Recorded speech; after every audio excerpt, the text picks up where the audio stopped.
boa noite a todos e a todas. E que possam se sentir em casa e ser todos bem-vindos, porque nós estamos, tanto quanto possível, num ambiente que se assemelha a uma família, uma grande família, né? Como eu já fui apresentado, só vou repetir que meu nome é Edson Sequete, sou magistrado estadual, desde o longínquo 1985, muitos aqui não tinham sequer nascido, né? Talvez o Daciano tivesse nascido. E, embora já tenha sido dito que o que é a DONEP, eu gostaria de enfatizar brevemente uma peculiaridade. Não? Muitos podem ter sido convidados e não têm ideia do que é a DONEP. A DONEP é uma associação de homens de negócio do Evangelho Pleno. Uma associação que não é uma igreja, uma associação que não tem denominação de igreja, que não tem liturgia eclesiástica, mas que reúne homens, e apesar de dizer dos homens de negócio, homens, mulheres e seus filhos, para compartilhar experiências de vida. E nessas experiências de vida,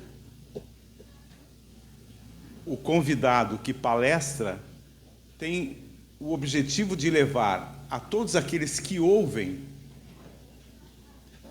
uma experiência do que Deus fez em sua vida, para que se possa alcançar, talvez, tanto quanto possível,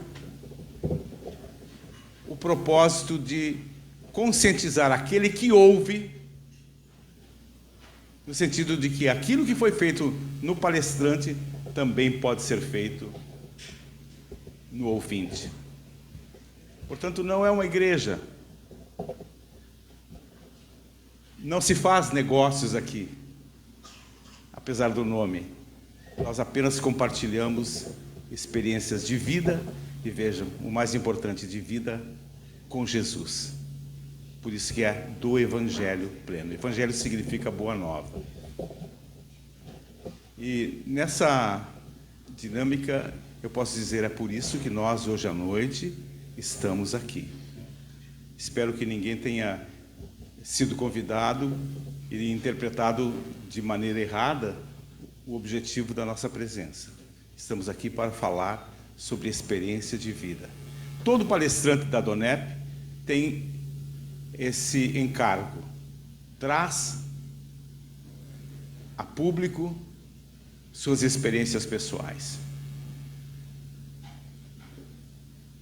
Eu, diferentemente de muitas pessoas, fui criado no interior do estado, num ambiente extremamente religioso, muito religioso. Eu tenho aqui 2 primos que são testemunhas, tenho lá no canto meu irmão, temos amigos, não sei se o som está bom, está parecendo que está dando microfonia. Bem, está bem. E nessa dinâmica, eu tenho que lembrar que na cidade de Bento Gonçalves, onde eu nasci e me criei, o meu avô tinha um hotel, Hotel Perufo, um hotel que se localizava ao lado da Igreja Matriz de São Roque. Se alguém conhece, vai saber onde é. E esse hotel estava situado a pouquíssimos metros da Igreja Matriz de São Roque, a pouquíssimos metros da casa paroquial. E nesse hotel, o sacerdote, o padre, almoçava diariamente, de maneira que o vínculo que se formou entre a minha família, que tinha o hotel, e o sacerdote da igreja era muito forte. Eu mesmo, assim como minha mãe, como meus irmãos, recebemos uma incumbência ímpar do padre. Ele nos entregou a chave de um campanário que se localizava em uma torre de 6 andares. Naquela época, os andares não eram de 3 metros, mas de 5 metros. Então, nós tínhamos lá um campanário de 30 metros de altura, os sinos lá em cima, e ele nos entregou as chaves daquele campanário para que, ao meio-dia de todos os dias nós tocássemos os sinos. Eu fico imaginando e fico lembrando com bastante saudade desse tempo, porque a gente pode dizer, naquela época, realmente os sinos dobravam. Naquela época, os sinos tilintavam. E imagina numa cidade pequena do interior, num bairro do interior, ouvir em cada meio-dia, de todos os dias, aquele ambiente, aquela sonorização, que de um lado traz saudades, é saudosista, de outro lado, na época, também trazia uma certa nostalgia, uma alegria, porque a gente esperava aquele horário, todo mundo esperava o horário do meio-dia para saber que o sino ia tocar. E nós tínhamos, então, ali uma afetividade muito grande por aquele momento. Eu sempre lembro que a minha mãe chegou a engrossar os braços, ela não precisava fazer musculação, ela chegou a engrossar os braços de tanto puxar aquele sino, porque não tinha máquina, era manual. E, mercê disso, então, a nossa proximidade com o sacerdote era bastante grande, bastante intensa. O padre sentava no almoço, não lembro de ele jantar, mas ele sentava todos os dias e nós o acompanhávamos, tínhamos muito respeito por aquilo. E aquilo, de certa maneira, aproximou tanto a nós como a ele próprio e se formou um vínculo de amizade bastante forte. Por causa disso, inclusive, eu participei de várias liturgias da Igreja Matriz de São Roque. Então, naquela época, com 11 anos de idade, eu já sabia o que era a igreja, mas sabia formalmente que a gente tinha que ir para a missa, que tinha que tocar o sino, que tinha que fazer a primeira comunhão. E eu lembro da primeira preleção, do primeiro esboço de preleção que eu fiz lá em 2001, quando eu era juiz em Caxias do Sul. Eu fiz um jantar na minha cidade, em Bento Gonçalves.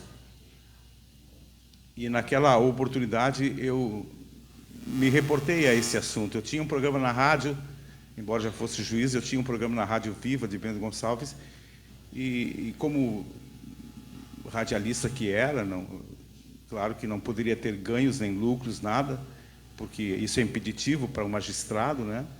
Então, mesmo assim, tinha aquele programa, era conhecido, o jantar foi um sucesso. Foi um momento de bastante reflexão no Hotel da Londer. E nós, então, tivemos a oportunidade de reportar os fatos que até então tinham acontecido. Mas quando eu, falando do esboço, eu comecei a comentar, a falar para os presentes, eu dizia, assim como muitos desta cidade, Bento Gonçalves, assim como muitos dessa cidade, eu fui criado num ambiente eminentemente religioso. Hoje, aqui em Porto Alegre, e passadas mais de 2, 3 décadas, eu não posso dizer a mesma coisa. Para mim fica difícil dizer, fui criado como os senhores, ou como muitos daqui de Porto Alegre, porque a gente sabe que a realidade mudou bastante. Nós sabemos que hoje falar em espiritualidade é algo bastante complexo. Mercê dessa movimentação toda que existe, tanto no Brasil como no mundo, ficar falando em espiritualidade é muito difícil. E falar em Jesus Cristo, autor para nós, e segundo a palavra, autor e consumador da nossa fé, é mais difícil ainda. Mas é possível rememorar que naquele período, com 11 anos de idade, conquanto nós tínhamos essa proximidade do Padre, nós tínhamos apenas uma formalidade cristã, nós não tínhamos conhecimento ou intimidade com Deus.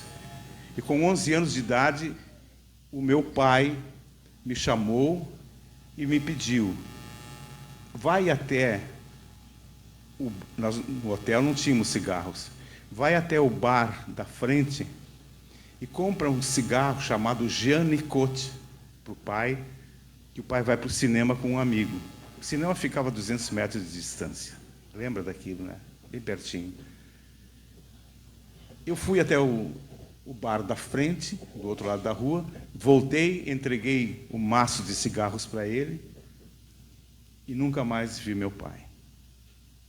Porque com aquela entrega e com o deslocamento dele até o cinema do 1º Batalhão Ferroviário, aconteceu um acidente trágico que ceifou a vida do meu genitor, do meu pai, de modo abrupto, inesperado e muito doloroso. São momentos que uma criança não pode esquecer. Uma criança que perde, com 11 anos de idade, ainda juridicamente criança, que perde o seu pai, perde o seu norte, perde a sua esperança, perde seu herói, perde talvez o seu maior amigo, perde aquele que tem por obrigação orientá-lo. E muitas perdas, tenho certeza de que os senhores também já tiveram e sabem que isso é muito doloroso, né? Para uma criança com 11 anos de idade, não se pode mensurar por fita métrica a dor que isso causa, nem as questões de ordem espiritual que são produzidas por uma perda tão grande, né? Uma criança perde seu herói, como eu disse, perde talvez até a sua identidade. E eu não sei se não foi por esse motivo que, a partir de então, eu passei a ter uma patologia chamada transtorno obsessivo-compulsivo. Na época, e isso foi em 67, a morte do pai, não existia no Brasil estudos a respeito do toque. Para a ciência médica, esse estudo começou bem antes, é claro, no século XIX, na França, na Alemanha e na Inglaterra. Mas no Brasil, não havia estudos densos a respeito. E eu fui uma das primeiras vítimas conhecidas dessa patologia que destrói a mente das pessoas. Roberto Carlos sabe muito bem o que é isso. Outras pessoas, como Luciana Vendramin, conhecem também. Tanto que é motivo de preocupação mundial, porque, estatisticamente, essa patologia alcança entre 1% e 2% de toda a população de um país. E há países em que ela alcança até 4% da população. É uma espécie de curto-circuito mental.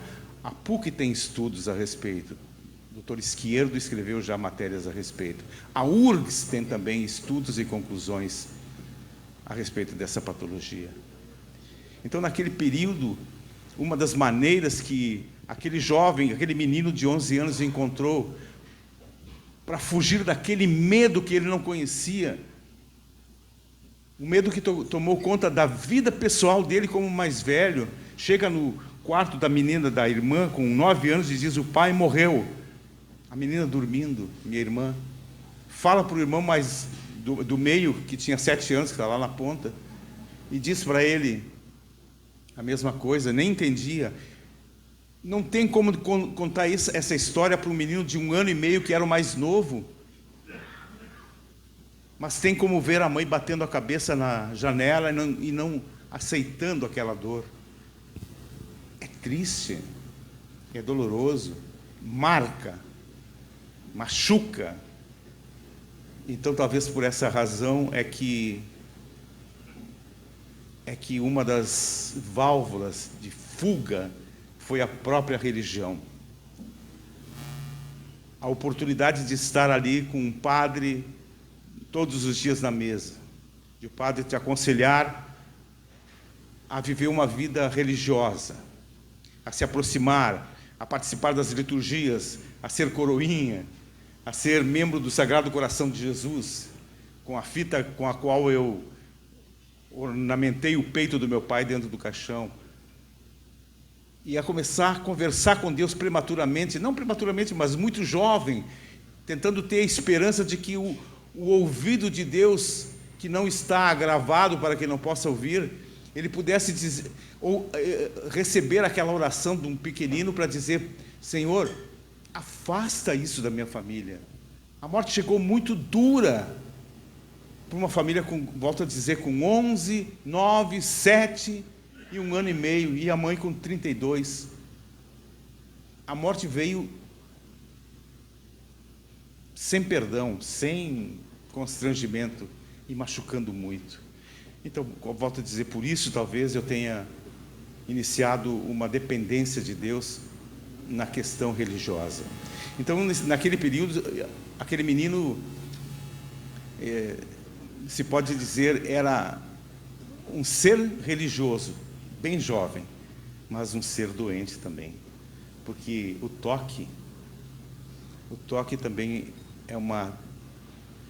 Na época sequer existia, como eu disse, estudos, e a gente não tinha esperança, a gente não sabia o que era, né? O pai desse moço aqui, advogado Daciano Perufo, que foi desembargador também, ele me disse numa ocasião, eu não posso falar muito porque a minha filha lá no canto é psicóloga, né?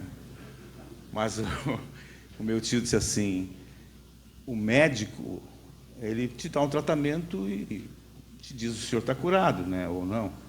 Mas o psicólogo não faz isso, o psicólogo diz até a próxima sessão. Não fica bravo com o pai, tá? Até a próxima sessão. E é difícil realmente. E como é que eu, com o tempo, estudante, já mais adiante, estudante de Direito, com que recursos financeiros eu ia procurar um psicólogo que ia me tratar por quanto tempo ainda? Então, eu volto a dizer, um ser doente, apesar de religioso. Um ser religioso, apesar de doente. E isso se propagou no tempo, e a religiosidade continuou intensa, mas a religiosidade, em momento algum, conseguiu tirar o medo da morte. Em momento algum, conseguiu fazer com que eu pudesse vencer aquela situação. E até vou dizer a vocês, durante a minha formação acadêmica, durante o tempo que eu estudei Direito, eu também trabalhei como repórter. Eu fui repórter do Jornal do Comércio, na sucursal de Bento, e nessa condição de repórter eu ia entre Bento Gonçalves e uma cidadezinha próxima ali, que é a sede da Tramontina, Carlos Barbosa. Eu ia até aquele local e pela religiosidade, a primeira coisa que eu fazia ao descer de um ônibus, porque não tinha condições financeiras para isso, descia do ônibus, ia até a igreja matriz lá e fazia uma oração. Todos os dias fazia mesmo procedimento, até um dia que uma zeladora de capelinha me disse, o senhor vem até aqui comigo, me levou até a retaguarda do altar, puxou uma cortina e disse, olha aqui a imagem de Cristo, o senhor pode beijar as chagas de Cristo. E eu, pá. No dia seguinte, a mesma coisa. E o que é isso? Uma religiosidade. Religiosidade. O propósito da religião é importante, é bom, porque a etimologia da palavra diz que religião significa religare. Ligar de novo. Religar o homem a Deus, porque o homem foi afastado de Deus por causa do pecado, segundo as Escrituras. Mas isso nunca encheu meu coração. Hoje a gente pode dizer, vai beijar a imagem. Não, mas era o que acontecia. Acontecia com 18 anos de idade. E outra, não era uma atitude apenas minha. Se nós formos até a Catedral Metropolitana, a gente vai ver isso todos os dias acontecendo. As pessoas vão até as imagens e ficam beijando as imagens. Não estou criticando, não estou dizendo que isso não é adequado, não estou dizendo nada disso, estou dizendo que temos que saber se isso agrada a Deus. Temos que saber se isso enche o coração.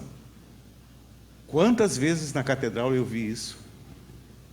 A pessoa fica ali, isso é algo rotineiro, algo automático.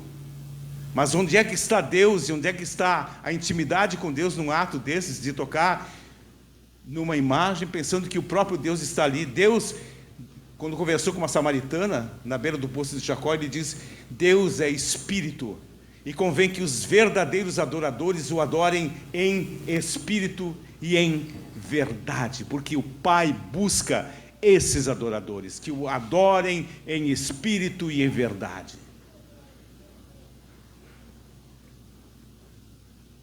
E eu continuava com medo da morte. Eu cheguei a pedir a Deus que afastasse aquilo pelos próximos 20 anos, Senhor. Com 11 anos de idade eu fiz essa oração. Então eu pedia que, pelo menos até eu chegar aos 31, Deus não deixasse acontecer. Mas Deus conhece o coração de cada um de nós, né?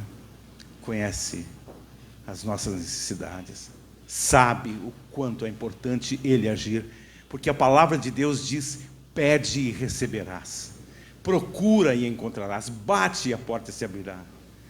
Os reis do Antigo Testamento, como Salomão, Davi e tantos outros homens de Deus diziam: eu fui jovem, hoje eu sou velho, mas eu nunca vi um justo desamparado, nem a sua descendência mendigar o pão. O próprio Jesus diz: vinde a mim, todos vós que estáis cansados e oprimidos e sobrecarregados, e eu vos aliviarei. Mas eu não conhecia isso, eu conhecia a religião. Até o dia em que um outro sacerdote, conversando comigo, me disse: mas, amigo, quem disse que isso que você está fazendo agrada a Deus? Adorar uma imagem. Eu não falo contra a Igreja Católica, eu fui católico até então, mas eu falo, a prática, e muita gente desperta para isso hoje, adorar imagens não é da vontade de Deus. Deus é espírito.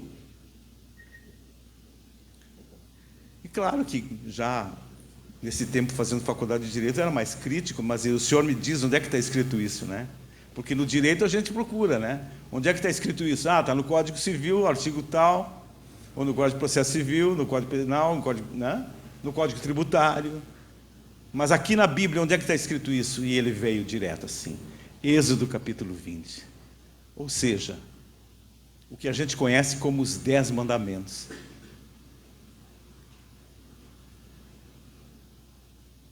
Êxodo capítulo 20 são os 10 mandamentos, e entre eles está escrito: eu sou o Senhor teu Deus, que te tirou da terra do Egito. Não terás outros deuses diante de mim.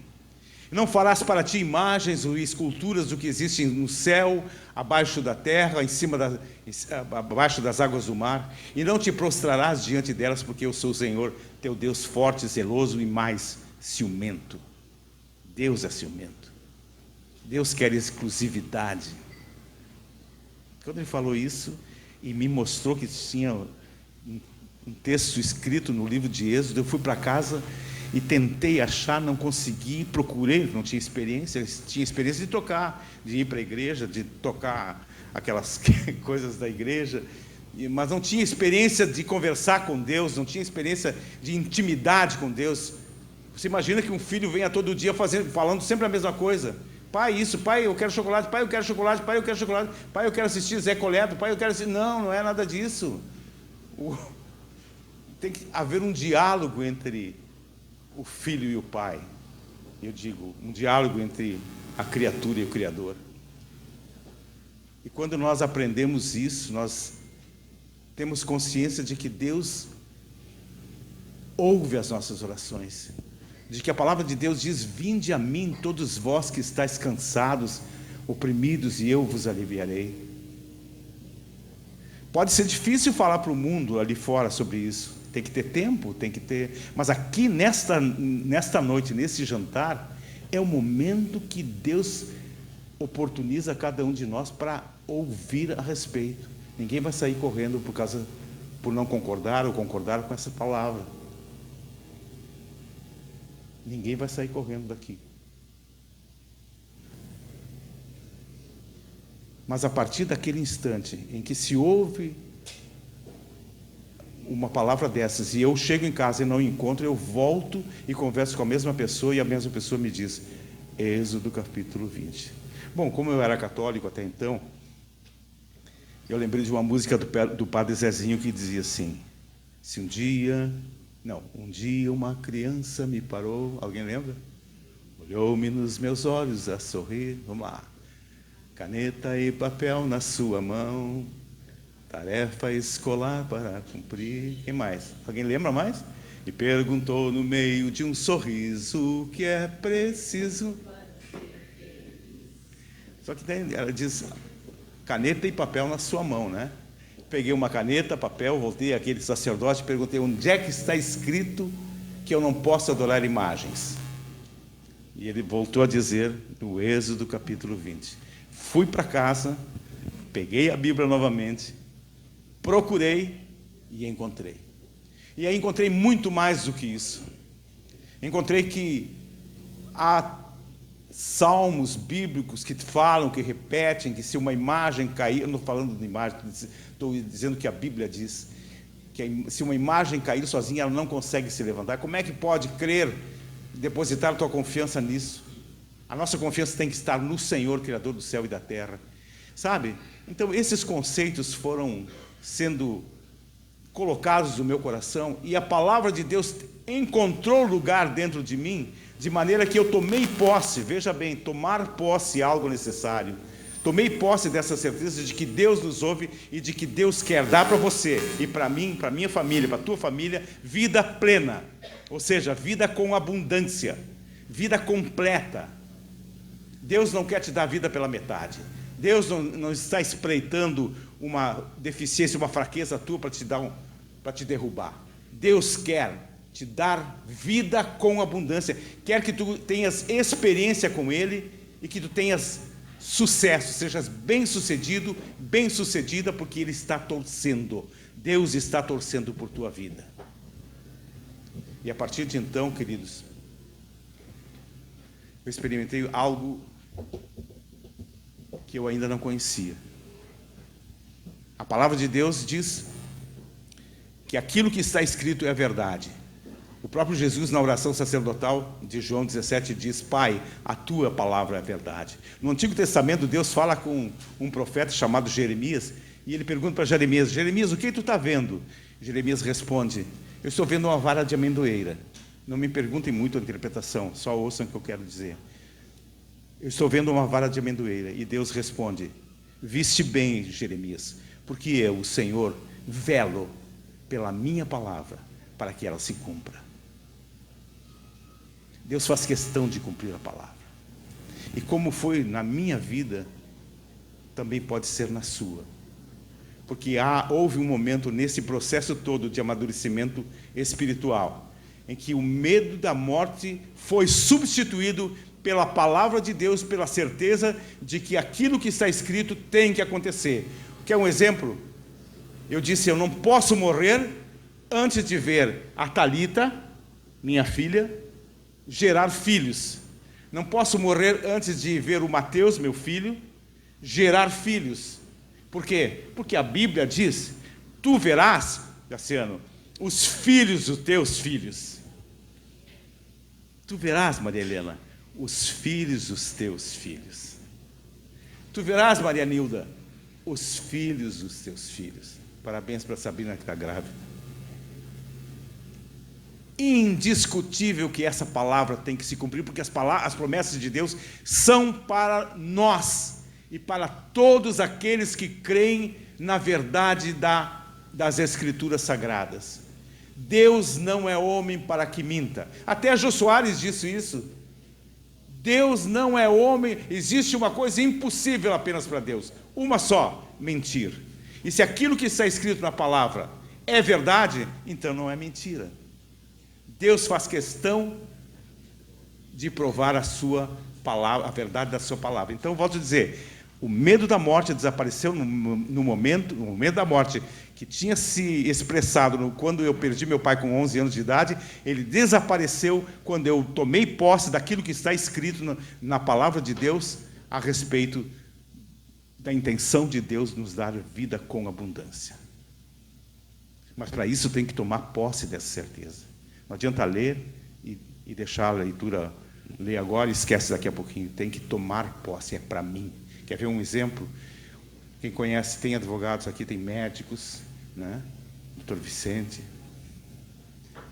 Né? Tem vários advogados, né, Luciano? Ministério Público. Existe um direito chamado princípio de Saizine, que é do direito francês, do Roi de Saizine. Ele diz que aberta a sucessão, que é aberta sucessão? Quando uma pessoa morre, os bens se transmitem imediatamente aos seus herdeiros legítimos e testamentários. Muito bem. Quer dizer o seguinte: morreu o meu avô lá no Mato Grosso. Hipoteticamente, morreu lá no Mato Grosso. E ele deixou toda uma herança para mim. Eu não sei que ele morreu, mas ele morreu. Ele morreu há uma semana.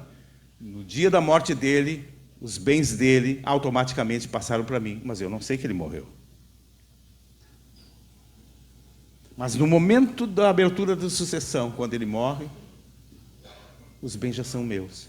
Tá, mas não precisa fazer inventário? Bom, inventário é declaratório, meramente, né, declaratório.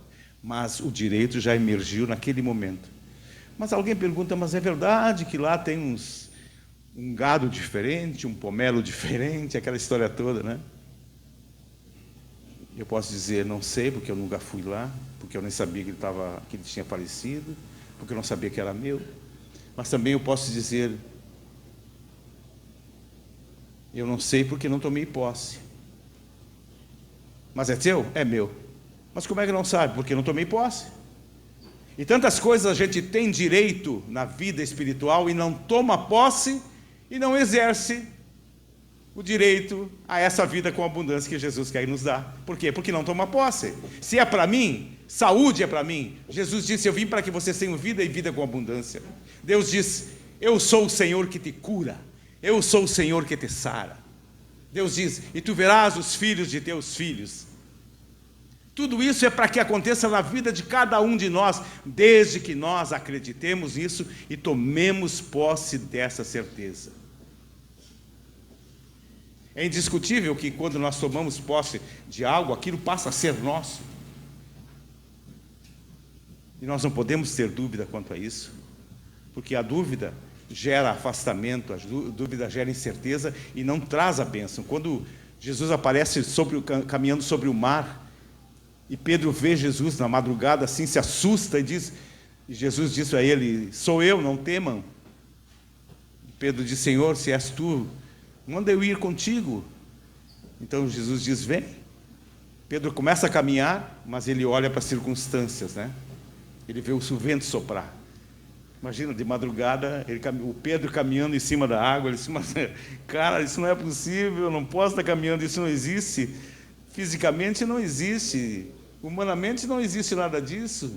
O que eu estou fazendo aqui? Aí ele olhou para as circunstâncias e abaixou, Jesus pegou ele na mão, porque Pedro disse, me socorre. E Jesus disse, por que duvidaste, homem de pequena fé? Se ele não tivesse duvidado, ele teria continuado. Então nós não podemos olhar para circunstância nenhuma circunstância que nos afasta da palavra, das promessas de Deus, deve ser considerada por nós. O que eu quero dizer é que a palavra de Deus é viva e eficaz, e ela te traz vida. Assim como trouxe para mim, assim como eu perdi aquele medo de morte, é claro que nós somos humanos, né? Nós estamos caminhando, mas aquele medo de morte, de perder um familiar, ele teve que se render a essa palavra, a palavra do Senhor, quando a palavra do Senhor diz, eu vim para que todos tenham vida e vida com abundância. Então nós podemos ver os filhos de nossos filhos, os nossos filhos prósperos, os nossos filhos bem-sucedidos. Eu estava comentando com... Onde é que está o nosso amigo? Eu estava comentando com ele a respeito da vida pessoal, e a gente dizia agora há pouco das experiências de vida, né? Que os teus filhos sejam abençoados, que a tua família seja abençoada. O meu filho mais novo tem 31 anos de idade, ele é delegado de Polícia Federal, não estou aqui para enaltecer cargo, só estou dizendo para contar mais uma experiência. Ele conversou com Deus e ele dizia, pai, eu não vou conseguir, Senhor, é muito difícil, e eu estou estudando para outra coisa, então eu sozinho não vou conseguir. Não é o meu braço que vai conseguir. Mas se o Senhor sabe que eu vou ser um bom delegado. Enquanto isso, o pai físico do meu filho estava de joelhos, Porque eu não tenho vergonha de ficar de joelho. Alguém tem vergonha de ficar de joelho? Porque aí tu mostra, assim, como guerreiro que tu é, né? Que é uma luta verdadeira, né? A gente tem dignidade suficiente para dobrar o joelho na presença de Deus, não na presença do homem, na presença de Deus. E o pai ali, na beira da cama, orando, pedindo: Senhor, abençoa esse concurso dele. E aí a Bíblia está aberta e os olhos do pai caem sobre um texto de Salmo capítulo 6, versículo 9. E diz assim: o Senhor ouviu a minha súplica, o Senhor acolhe a minha oração. Um texto que Deus tinha usado 30 anos antes, quando a minha mãe ficou hospitalizada por 4, 5 dias e o médico não achava nada. Eu fui até o hospital com ela, conversei com ela, e aí tinha aqueles manazinhos, sabe? Aquelas caixinhas de promessas que a gente compra. Eu peguei um textinho e olhei. O Senhor, mas não falei, só li. O Senhor ouviu a minha súplica, o Senhor acolhe a minha oração. Eu fiquei lendo e a minha mãe viu que eu li um texto. E ela disse: eu também peguei um texto dessa caixinha ali, achei interessante e guardei na gaveta. A maneira de Deus falar. Aí eu peguei o texto dela para olhar e dizia o quê? O Senhor ouviu a minha súplica, o Senhor acolhe a minha oração. Duas passagens idênticas dentro da mesma caixinha é um recado de Deus. Naquele dia, o médico trocou a medicação e ela melhorou. E o mesmo texto Deus usou para falar comigo. E aí, etapa por etapa. Então, são coisas assim que, às vezes, a gente esquece de explorar, sabe? Não, eu não preciso disso. Eu não preciso disso. Não, eu preciso sim. Porque a minha dependência não me enfraquece a minha hombridade. A minha dependência de Deus me torna maior. Não me torna fraco. A minha dependência de Deus me torna gigante. Me torna um lutador. Me torna um soldado. Me torna um guerreiro. Porque eu sou um guerreiro que confia no Criador. Então, é isso que eu quero dizer, minha gente, que por mais que a gente tenha sofrido, a gente não precisa aceitar mais sofrimento hoje. Porque Ele disse: eu vim para que tu tenhas vida. E a tua vida que tu está tendo hoje é vida com abundância? Faça uma reflexão. Essa vida que a gente está tendo é vida com abundância? Mas no momento em que nós aceitamos Jesus como Senhor e Salvador, ela se torna uma vida com abundância. E por sinal, tem uma coisa muito interessante nessa parte. E isso é só para encerrar o que a gente está conversando agora. Porque o mundo, eu disse no início, não está mais aceitando a espiritualidade, né? Por quê? Porque todos os caminhos levam a Deus. Porque todos nós somos filhos de Deus. Eu pergunto para vocês, é verdade isso? À luz das Escrituras, né? É verdade isso? Todos os caminhos levam a Deus? Não. Por que não? Ué, eu creio em Deus. Por que não levam a Deus todos os caminhos? João 14,6. Eu sou o caminho, a verdade. Artigo definido no singular. E a vida. Ninguém vem ao Pai senão por mim. Então, nem todos os caminhos levam a Deus. Não, mas todos somos filhos de Deus. Não é verdade. Todos nós somos criados por Deus. A Bíblia diz lá em João, no Evangelho de João, João começa falando lá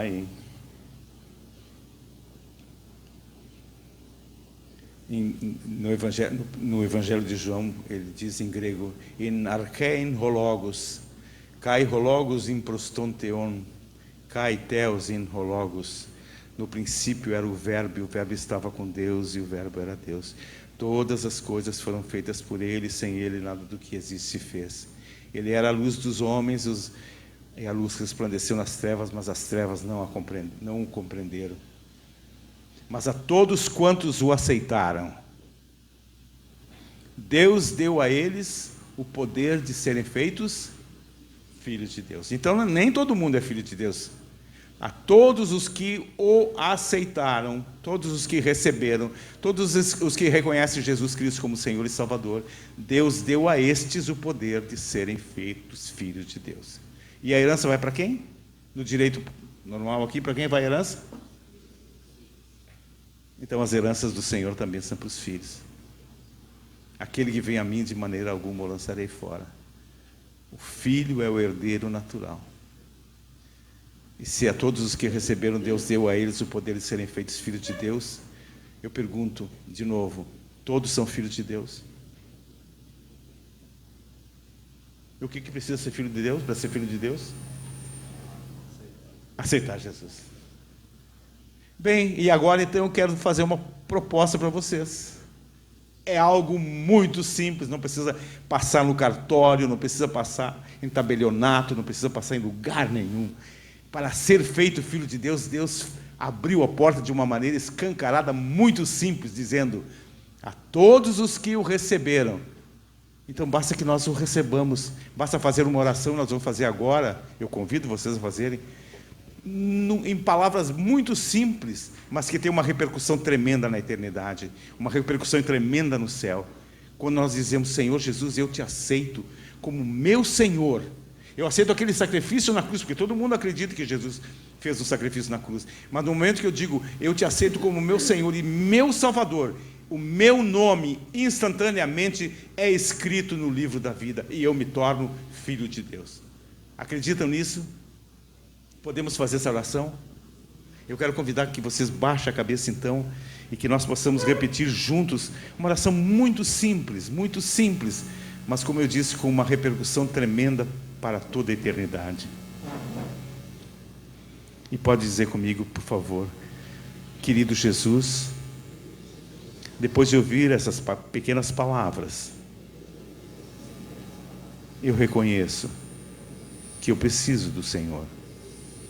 E por isso, nessa noite, eu te convido, Jesus, Filho de Deus, entra no meu coração, porque eu te aceito como meu Senhor e meu Salvador. Escreve o meu nome no céu, no livro da vida. Amém. Gente, aqui tem só filhos de Deus agora. Glória a Deus. Só filhos de Deus. Só filhos de Deus. Não tem mais criatura. Criatura todo mundo pode ser até o momento que aceitou Jesus como Senhor e Salvador. E eu me alegro por ter tido a oportunidade de ser um copinho para receber essa gota de Deus, para ser um instrumento, uma canetinha na mão do escritor, para ser o barro na mão do oleiro, porque é tão importante, gente, depois que a gente conhece e que a gente sabe que tem direito, sabe? Eu não estou falando apenas materialmente, mas você pede e Deus responde, sabe? Você tem um negócio para fazer, você não confia apenas no teu braço, mas vai dizer: Senhor, dirige, vai na minha frente, Senhor. Jesus, vai na minha frente e resolve esse assunto. Senhor, tem esse contrato para fazer, eu quero comprar aquela terra. Tanta coisa aconteceu na minha vida, de a pessoa procurar por mim, para fazer um negócio que eu tinha pedido para Deus há poucos dias. Há poucos dias eu tinha falado com Deus, eu era pretor em São Sebastião do Caí, e eu tinha um negócio para fazer, eu só conversei com Deus, na semana a pessoa me procurou, eu disse: como assim? Deus abre portas, mas isso não é o mais importante. O mais importante o que é? É a certeza de saber que Deus está contigo e quer te levar para morar com Ele um dia.